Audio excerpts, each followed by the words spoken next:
we're finally here at the last day. Yeah. I'm glad that a lot of you can make it through all of the talk. I'll just share my screen. Can you see the slide? Yes. Yes.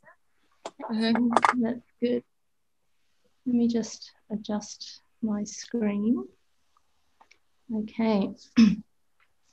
Okay, so we've got quite a bit of material to cover today.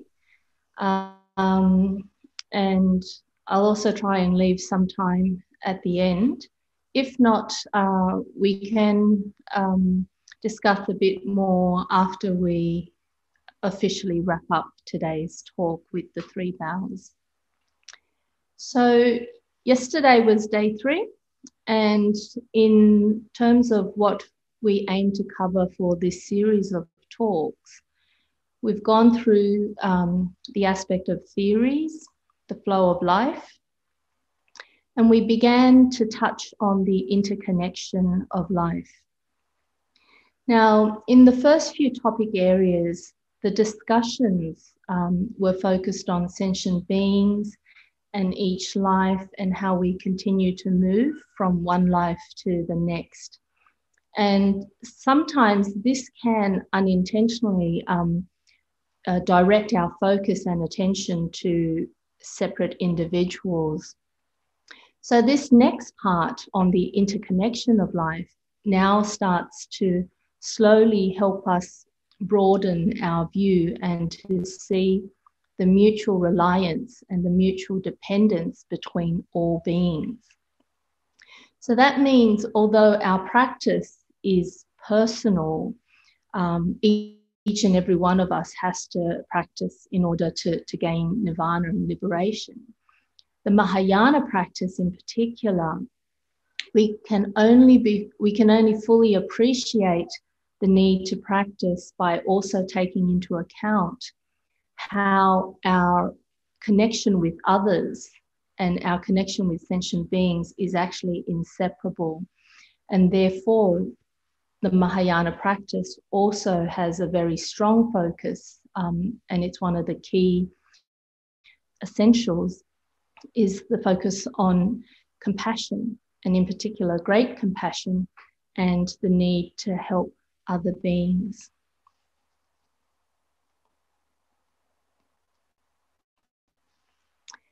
So as sentient beings continue from one life to the next and interact with other beings, we actually develop a shared pattern of existence.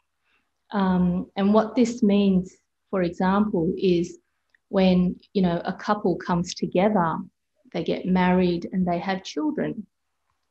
So the relationship between couples and their children can gradually expand to establish the existence of a family and then perhaps a clan. And this can further broaden to a society or a race or even a country. When the various levels of relationships are harmonious and cooperative, this flows on to become the harmonious and prosperous life of that country, of that race, of that family. However, such a continuation of a clan, a society, or a country is only possible with the establishment of the continuation of each person's life. So each person is the core of existence in this endless cycle of life. So this is similar to the light of a candle. When many individual candles are brought together, the light that it produces can be a very bright display of light. And this display of light can shine forth in the dark, and it can highlight hidden places. Now, people may mistake this from afar, that there is one very large lamp giving off this light. But when they investigate properly, they'll be able to realize that this brilliant display of light is actually formed by many individual small candles. So how we display our family, how we display our nation. It depends on each individual. The natural environment consisting of the mountains, rivers, the earth, the flora, forest, and so on, the Buddha said that these are non-sentient. They do not have consciousness, which in the Buddha Dharma, having consciousness is a defining meaning of life. But all sentient beings create karma, which has the potential to lead to their own future existence. This karma that sentient beings create also has the power to advance other things. And therefore, these non-sentient objects that are manifested, that seem to have a life, actually they don't have consciousness. These manifested forms are also due to our karma, the karma created by sentient beings. So in a way, this is sort of like the creation of robots. They seem to have intelligence and they can move around independently, but they lack consciousness. And when robots die, they are not reborn of their karma. In the Buddha Dharma's teaching on cyclic existence, these manifested non-sentient lives are not the core of cyclic existence. Sentient beings are the core of cyclic existence. So if we do not understand the endless cycle of life in this way, and instead explain it from a macro perspective of the whole universe or the whole society, then we tend to invert the truth. And as a result, we can make erroneous decisions, because the result would be to emphasize on what is external, and we tend to overlook what is internal. We end up focusing on the material aspects rather than the moral and the ethical aspects. And we end up focusing on the whole and neglect the individual. So people with such views also focus on changing the external environment while neglecting to transform themselves. In the end, they either follow the theory of materialism or they adhere to other theories that actually still align with materialism. And, examples of this you can see from animal activists, environmentalists. I'm not saying they're all bad, but if you look at some of their intention is to protect a certain species of animals or many types of animals. But in chasing this external aim, some of the methods they use can actually be quite violent. And when they come to confrontational situations with the law or other companies that they're trying to say, don't do this, don't do that, they can end up becoming quite violent. So that's what we mean by when we focus on the macro aspect or the external aspect, they can lose sight of the internal, which is our own morals. Followers of Buddhism should focus on the endless cycle of each sentient being's life and have confidence in the value of each sentient being's actions, such that we firmly believe we reap what we sow, both as individuals and collectively. So when humans can mutually help each other to advance, mutually help each other to exist, then we can realize a wholesome advancement in society. And only when humans and other sentient beings attain a joyous and wholesome existence for themselves, then everything in the whole universe can also manifest the meaning of an existence that is full of harmony and vitality.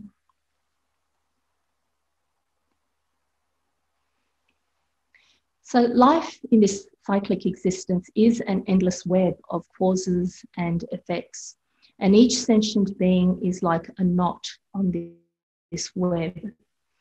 So life is something that everyone delights in and hopes to live happily. However, what we see in our current world and what we face is actually not so ideal. Remember, the saying goes that nothing is perfect. There are unforeseeable obstructions before each of us, which can bring on many hardship and gloom. Now, in our lifetime, we do experience more sorrow than joy. And the Buddha Dharma teaches that sentient beings have the special characteristic of emotions. And these emotions are not always wholesome. They can include the trait of contradiction. So human emotions of suffering, gloom, fear, pain, hopelessness, and so forth, these are all inherent in life. We've all experienced it at one point or another. And no matter how much we praise life's beauty and the bright outlook for the future, nevertheless, life has its imperfections. And this fact is something that we need to recognize. Our bodies, no matter how much we take care of it, eventually it will die and decay. Even when our human relations with others and our material possessions are all under favorable conditions of harmony and abundance, there will still be a degree of constraint or unease intermingled in these conditions. So unfortunate events are commonplace throughout life. And so life will always have sorrow, but funny enough, we still crave for it. We still crave life. Moreover, even though life brings us so much pain, life is the primary object that we desire and hold on to dearly. So I hope you can start to see, and as you reflect on this, remember this mundane existence of sentient beings is actually quite contradictory. Now, this may all sound pessimistic, but understanding our worldly situation does not equate to being pessimistic. Rather, the Buddha's teachings tell us how to gain happiness and reduce suffering in cyclic existence. So although we crave life and therefore we have to experience the suffering that comes with it, the key principle we must bear in mind is to stop committing unwholesome deeds and to also carry out wholesome deeds when we can. This will help us in this cyclic existence to head towards a path that is progressive and to be able to experience happy fruits from our wholesome karma and to not have to bear the unfortunate fruits from bad karma. On this path of progression, we should learn and undertake the transcendental practices of morality, meditative concentration, and development of wisdom. Then towards this existence, which is imperfect and full of flaws, we can implement a total transformation that completely resolves the suffering of life.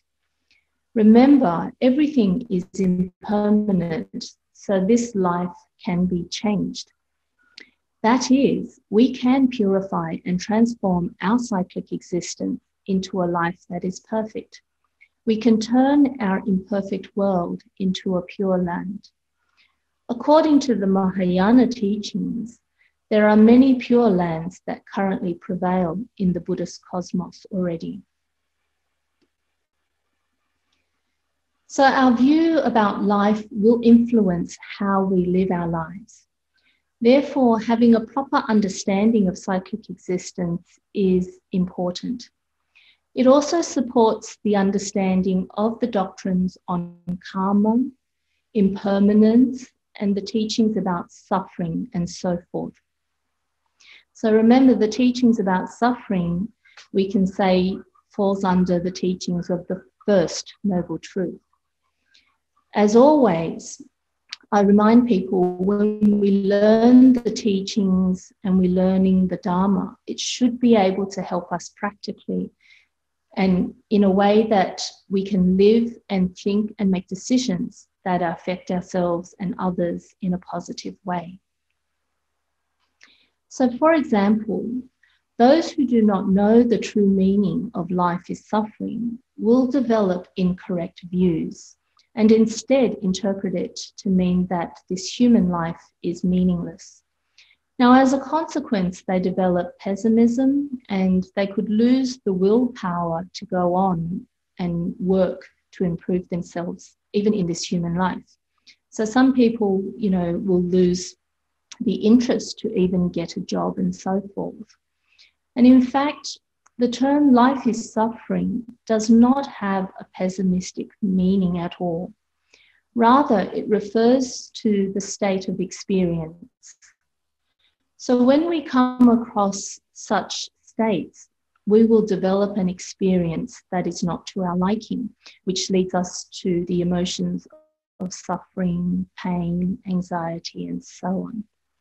So if we adopt this understanding about life is suffering, then we cannot say that everything in life is suffering. This is because we also have joyful experiences in life. So we can take sound, for example. When we hear sound that we do not like, we will detest it. But when we hear nice music, we delight in it. So both are sounds, but how it manifests can stir up different emotions. Similarly, when we are sick or experience financial problems or we're separated from loved ones, we will naturally feel pain and sorrow. However, when we're healthy, financially secure, and our family are together and happy, then we actually experience joy. So no matter what the situation is, suffering and happiness in our mundane world are relative. So when the Buddha said that life is suffering, what is he referring to? It is referring to impermanence. The sutras say impermanence, therefore there is suffering. Everything is impermanent and is subject to change. So when the Buddha said life is suffering, he based it on this meaning of impermanence. For example, the health of our bodies will not stay healthy forever. It will slowly age. We can get sick and we all will die one day. Our wealth cannot last forever. So even if we die wealthy, we can't bring it with us to the next life.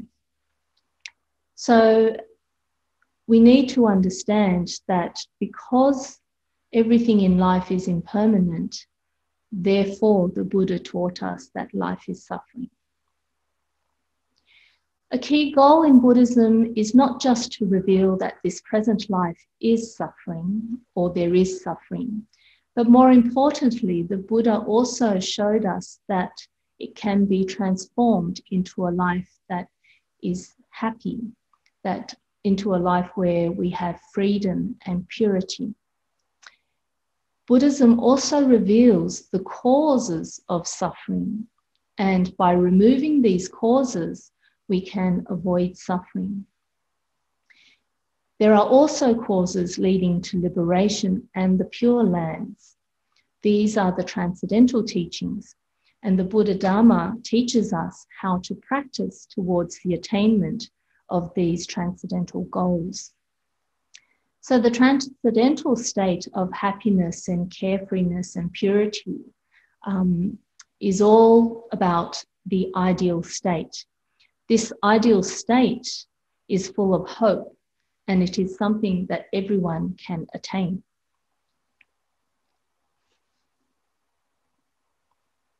So as I have mentioned prior, when we look at cyclic existence, the Buddha Dharma focuses on each being. And that means practicing the Dharma can turn our attention internally. The transcendental practices of morality, meditative concentration, and developing wisdom focuses on training both the body and mind, which then flows through to our actions and interactions externally. So although the focus is internal, looking at our own actions and thoughts and developing our morality and ethics, it does not mean we are selfish or self-centered. Rather, the outcomes from improving ourselves is really for the benefit of others and ourselves. Do you remember this chart? I presented it a few years ago. So it's a simple but fundamental way for us to determine whether something is good or bad, wholesome or unwholesome. And therefore we can determine whether we undertake it or we abstain from doing it. After all, if we accept that karma creates our future, then we need to be able to decide what action we can do and what actions we must do and what actions we have to refrain from doing. So this table basically is based on harm. Does our action bring harm or benefit? And so when we do a simple look at this, will this benefit me and benefit others? If it does, then it's very good, it's wholesome, and we should do it. If it doesn't benefit me, but it benefits others, then it's still a good thing. So examples are when people sacrifice themselves in order to help others. So these are also deeds that we should do if we can. So the reverse is, if it benefits me but harms others, these are selfish acts and harmful acts. And of course, if it doesn't benefit both yourself and others, these are extremely bad and stupid acts, actually. And so these type of deeds we have to avoid and refrain from doing. So this is a very simple but a very effective way for us to decide when we have to do certain things. And we can actually trace this basis of harm to the 5 precepts, which applies to all Buddhists, not just the monastic. So if we take, for example, the first precept of no killing, it is about avoiding harm to others. And even though the precepts are presented in a prohibitive manner of no killing, no stealing, no this, no that, to be able to practice morality properly, we need to also understand the implied requirement in these precepts. So when the precepts tell us that we should not kill, we cannot kill, it also implies that we have to then protect lives. So when it says we cannot steal, we must not steal, it implies that we should respect other people's properties and where we can help to protect their possessions as well. So this is the way we can actually practice and develop the practice of morality in a much more complete way.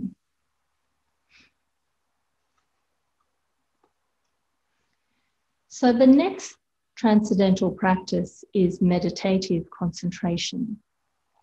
Now, on the face of it, when someone is sitting in meditation, it seems that they are the only one to gain benefits because they're the one that are experiencing the relaxation, the meditative bliss, and so on. And perhaps at first, one would argue that to a large extent, the benefits do seem to be experienced by the person who practices meditation. But there are many forms of meditation, and some are to develop the mind's concentration. Others are to tackle various defilements, such as lust and anger and so forth. The practice of mindfulness and the deeper practices of meditation will help us to strengthen the power and concentration of our mind. And this also helps us to tame and eventually overcome our defilements as well. So these outcomes will flow on in our behavior.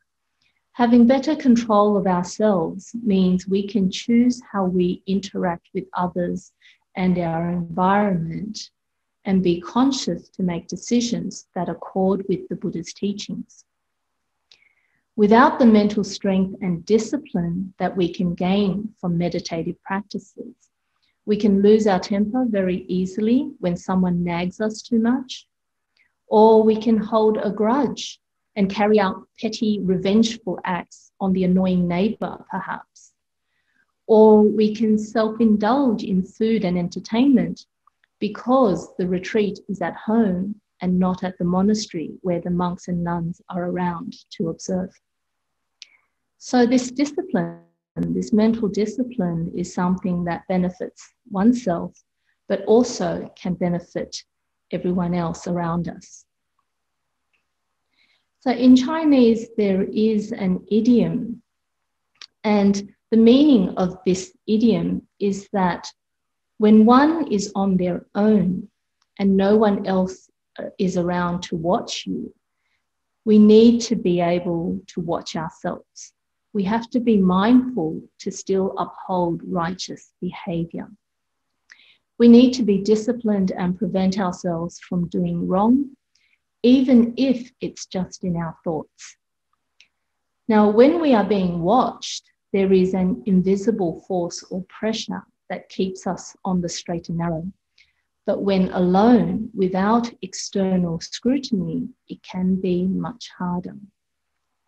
And in the monastic circle, there is another saying which is fairly similar, and that is, one would rather sleep in a large monastery, and that means a place with a large Sangha community, and then to practice in a small temple with only just a few monastics. And the reason is very similar, because in a large Sangha community, you have to follow the routine, and it's very hard for you to be lazy because there's just so many people watching you. But in a small temple, or if one lives alone in the forest, there are very few people scrutinizing you. So in such situations, we have to rely on our own discipline. And that's why meditative concentration and the practice of developing it certainly does benefit oneself, and it also benefits others. Importantly, although meditation can give rise to superhuman powers, as I mentioned before, where you can develop some divine vision to see into past and future lives, these superpowers should not be the aim for practicing meditation. And this can happen. Some people practice meditation because they want to attain certain abilities. And I've actually heard of, various friends tell me, I just want to go and do meditation because I want to be able to experience the fourth jhana, or I want to be able to see into my past and so forth. But as Buddhists practicing meditation, we need to understand and remember that the aim is to help us develop wisdom and purity. The aim is not to develop these superhuman powers.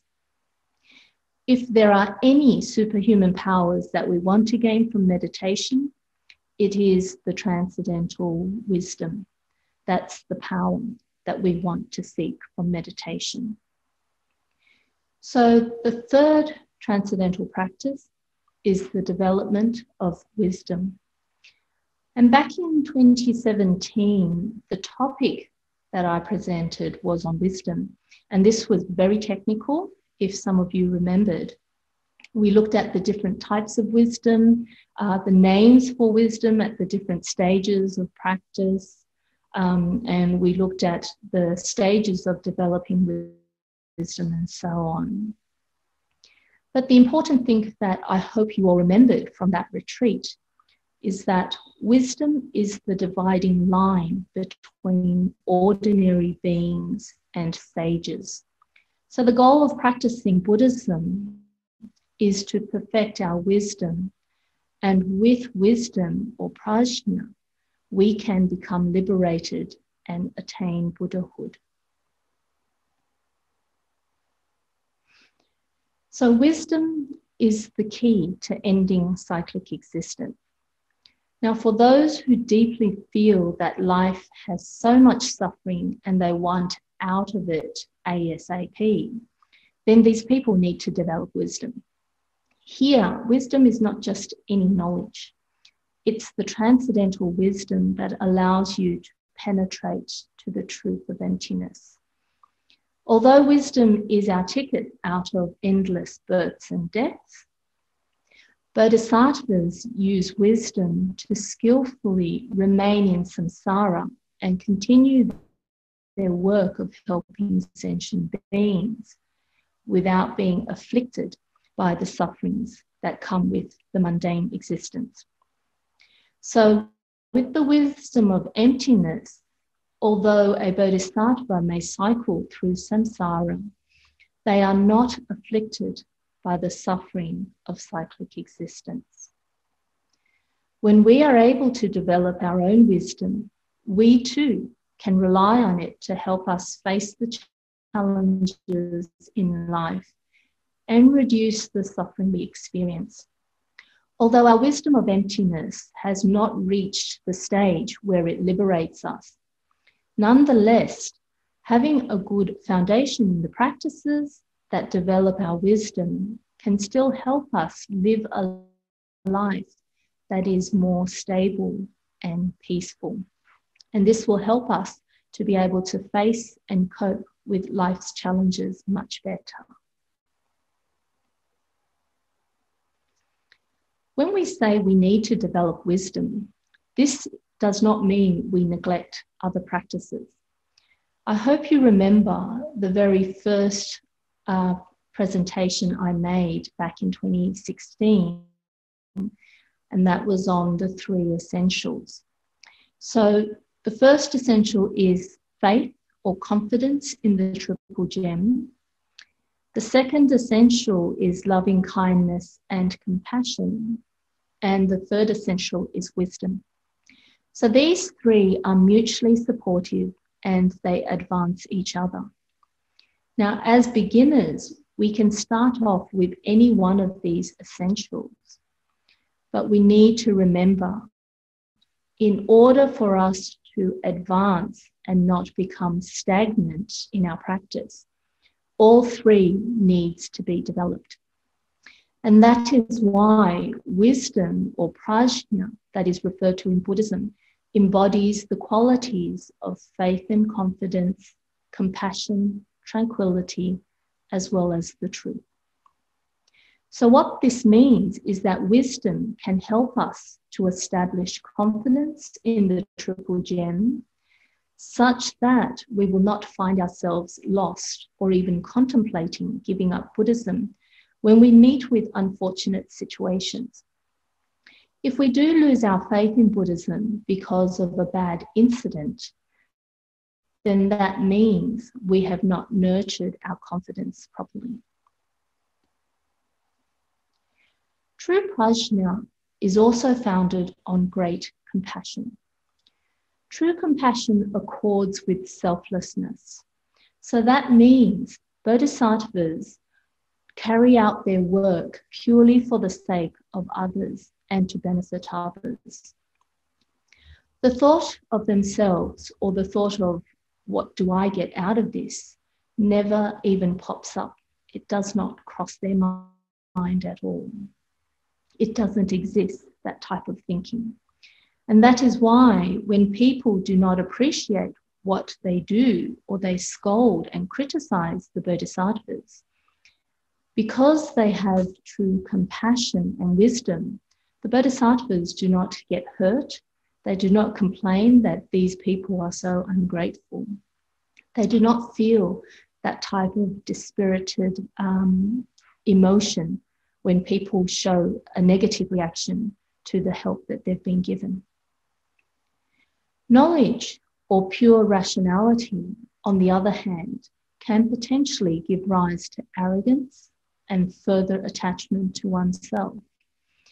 So this feeds attachment, or this feeds our ego and our arrogance.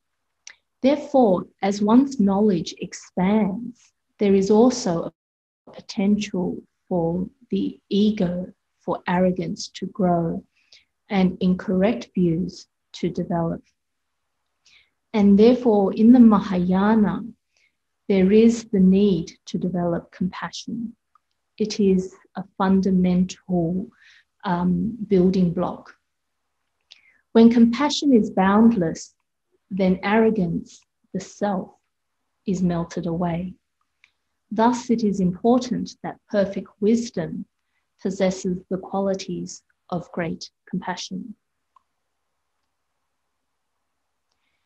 Prajna, or true wisdom, also possesses the quality of tranquility. And here, tranquility refers to the state that is gained through the practice of meditation. When people hear about Buddhism, they immediately think of meditation. So my neighbors here, even though we're in a rural community, all they ask me is meditation. They never ask me about the Dharma teachings. So many of you would know and should know, Buddhism requires effort and attention to the study of the Dharma, such as reading the sutras and teachings of the great masters, as well as personal practice. And this has to include meditative practices, but it's not just about meditation. The core path of developing wisdom is usually presented in 3 stages. You've got the stage of learning, the stage of contemplation, and the stage of practice, which then leads to the final stage of attainment of prajna. So at the start, in the stage of learning, we have to acquire knowledge of the Dharma. But we need to then internalize what we learn, what we read, what we hear. And to internalize what we know and learn about the Dharma, this is done through the stages of contemplation and practice. Practice here, importantly, includes the practice of meditation to develop tranquility and insight.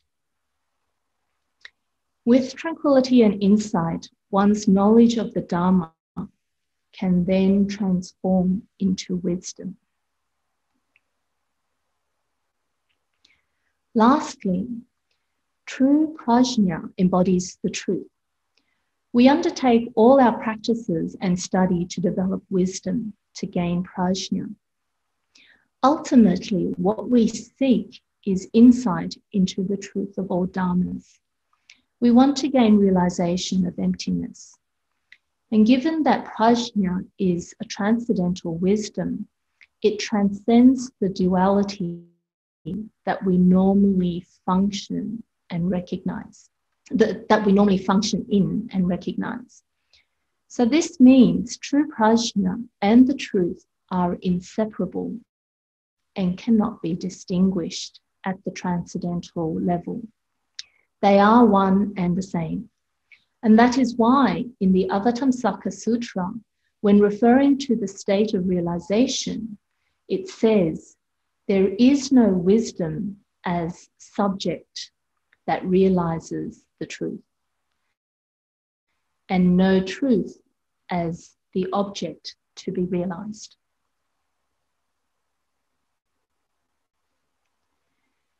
So understanding cyclic existence, cause and effect, karma, emptiness, and so on, are all aspects of learning to develop our wisdom. And this is needed. We need to learn about all of these doctrines and develop our understanding and mastery over them. Wisdom helps us to live in cyclic existence and to end cyclic existence. setting aside the lofty goal of liberation and nirvana for now, in terms of our present life situations, developing wisdom and having correct understanding about cyclic existence can help us to navigate through life and make the right decisions. Learning Buddhism is not simply to be free-spirited, happy, and zened out. At times, we have to do things that we don't want to do, or we have to take up responsibilities we prefer to ignore. Practicing Buddhism also means we become more disciplined, and that means doing what we should do and not to just do what we like to do. So, for example, when life is good and we are living off our past merits, we can be quite happy. But if we do not continue to work hard to improve and accrue more merits, when that good karma is exhausted, we will lose everything and regress. The Buddha taught us that life is suffering. This is to warn us to avoid focusing on indulgence and subsequently head in the wrong direction. When we live a life that is moral, productive, responsible, and progressive, it also helps us face the situation of death. For many, death is a scary thing because we have never experienced it. In truth, we have died many times, but we cannot recall. So death is always an unknown for us. Humans tend to be scared of what they do not know. But if we are confident that life is a cycle from one to the next, then we need not view death as being so scary. Yes, it will be sad to leave behind everything we know and love. But if we have done good deeds and studied the Dharma well and accumulated merits and virtues, and we have created good karmic links with as many people as we can, then we can take comfort in the fact that our future will be a good one. Therefore, when life is going well, naturally we'll be happy. But when one has an illness and ultimately has to face death, there is also no need to be afraid. As long as in our everyday life we have prepared well with cyclic existence, we can remember we will meet our family and friends again. We will meet our teachers again. And one day, when the causes and conditions are right, we will meet with the Buddhas and the great Bodhisattvas. Remember that ordinary beings cycle from one life to the next, and sometimes they progress, sometimes they regress. For Buddhist practitioners, cyclic existence means we have a chance, and that chance comes time and again with each cycle of life to perfect ourselves, to improve ourselves. So we can think that temper that we have, we need to control and eradicate it, or that laziness or procrastination that we want to remove, or the gluttony that makes us constantly think about food all the time. We have many faults that we need to correct. There are many things that we need to and can improve in ourselves.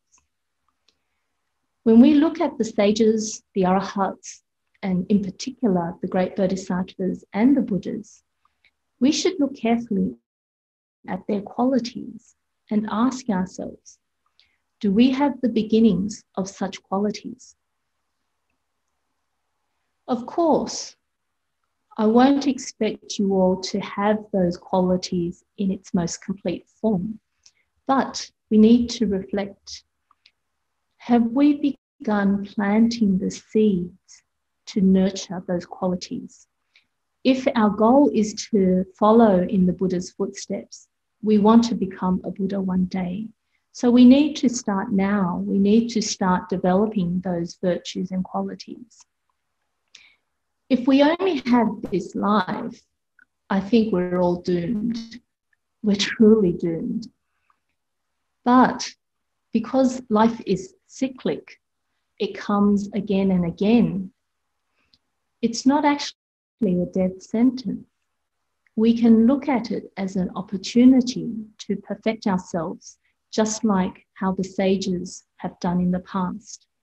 So not only can we use cyclic existence to our advantage, we can use cyclic existence for the benefit of others as well through our practice.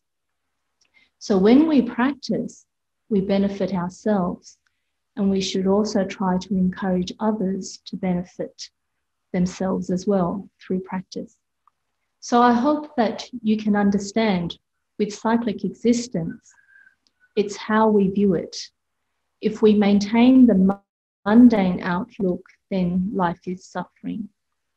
If we follow in the path of the sages and the bodhisattvas, then cyclic existence is our path to Buddhahood as well.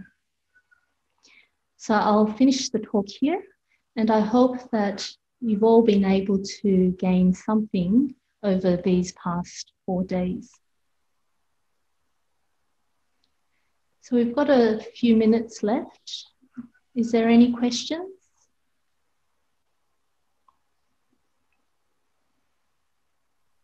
Yes.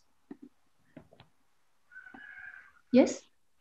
Can you please explain, when you talked about there's no subject to realize the truth and no object to realize about non-duality, can you explain it a little more, please?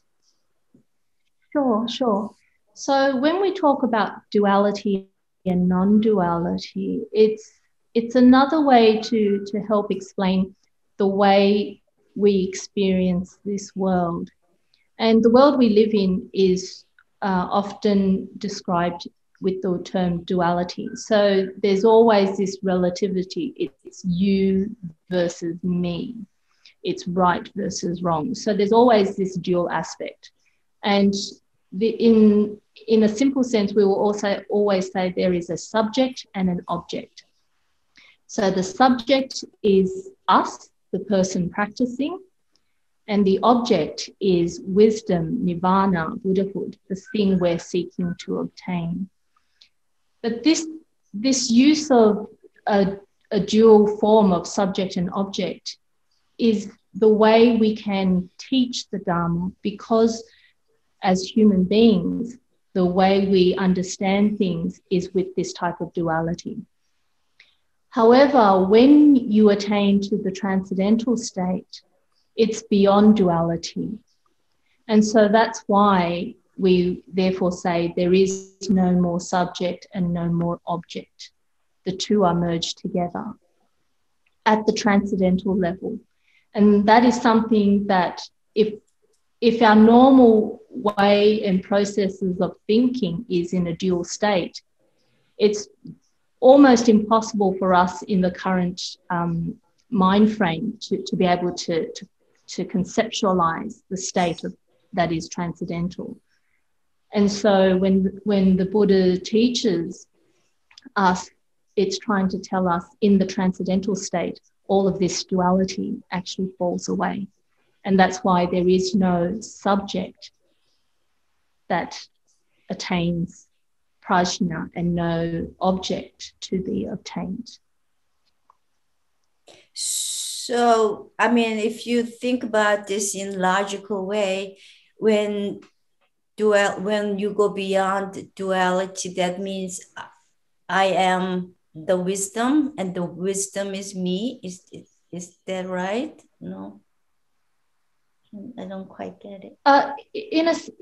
In a sense, you can look at it in that sense. So while we're still practicing, we're always, our frame, the way we think would always be, I need to practice. I need to meditate. I want to attain wisdom. And so very clearly there is the subject and the object. And what the teachings tell us is when you get to that realization of emptiness, this duality falls away. So these concepts of subject and object actually completely dissolves. And it's a complete different way of understanding. So that's why you will see in some teachings, they will say, nirvana is samsara. Samsara is nirvana.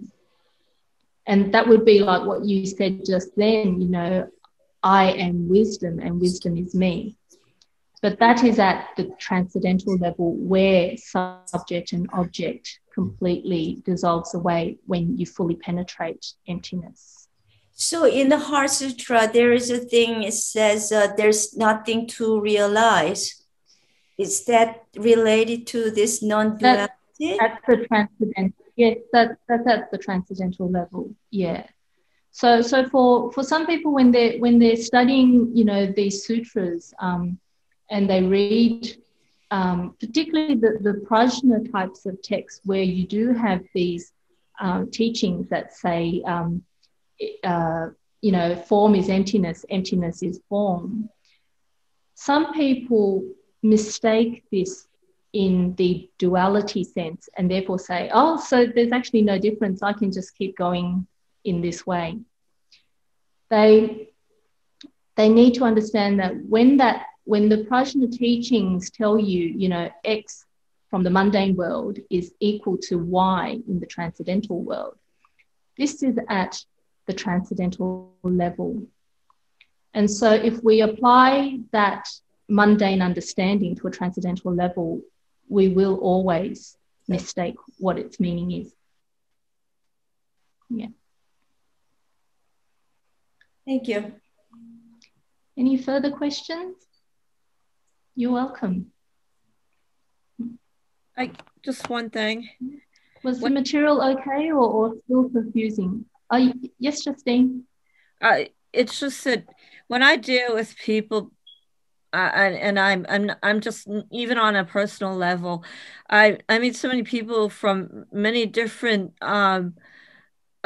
not just faiths or walks of life. They have different ideas about different things, and so they would think that some things about cyclic existence were all right.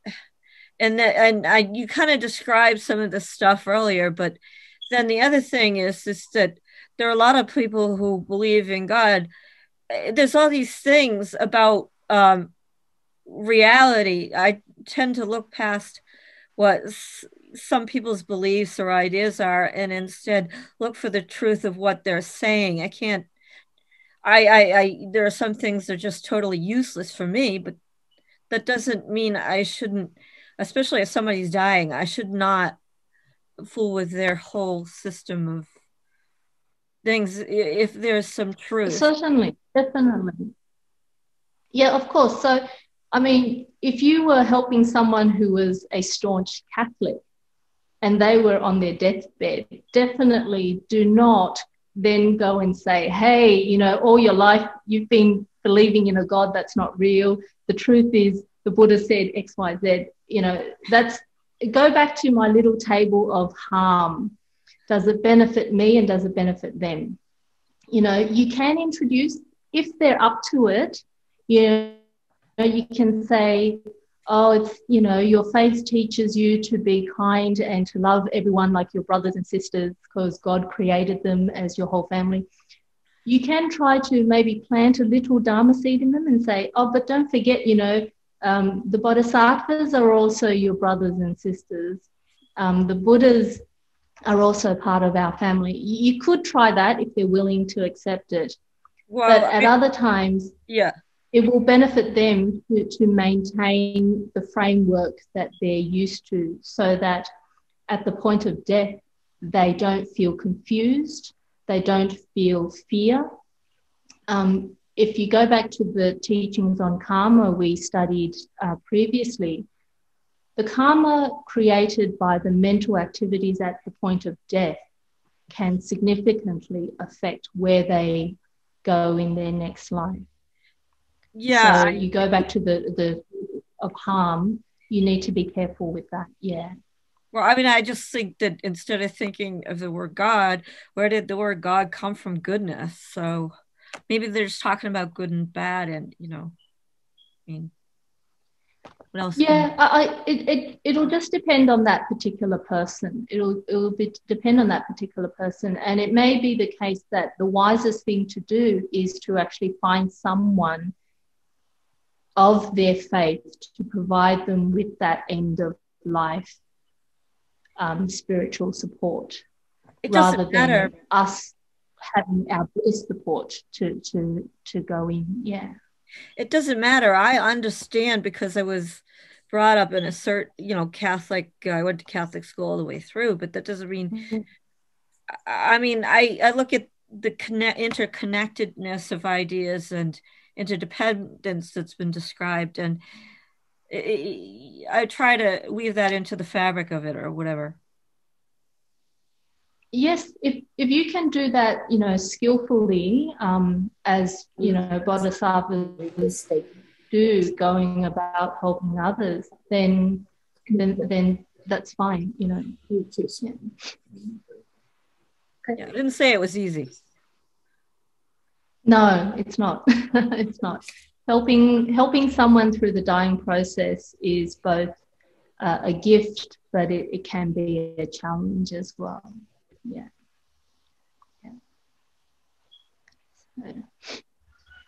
So, if there's no more questions, I think our time is up. Did someone want to say something just then?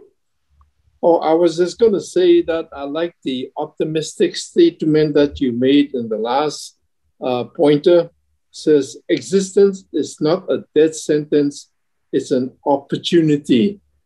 This is a very optimistic statement in comparison to the other way around, saying that every day that you live, you're getting closer to your death, which is a pessimistic statement. So just an observation. Yes. I mean, I put that in because it was a little, there was a point in my life where my view changed towards cyclic existence. And of course, that was also because of, coming in contact with the Dharma and then, making my vow to walk the Bodhisattva path. And reading the stories of the Bodhisattvas, how life after life, they can continue to do all of their great work. I then look at it as, I want to follow their path, so I will also aim to live a life like that, which is basically, an existence of opportunity, as opposed to continuing in the mundane life, which is an existence of suffering. Yeah. Yes, I think that's I hope it does statement. Inspire you all to take the opportunity that cyclic existence can actually offer. Yeah.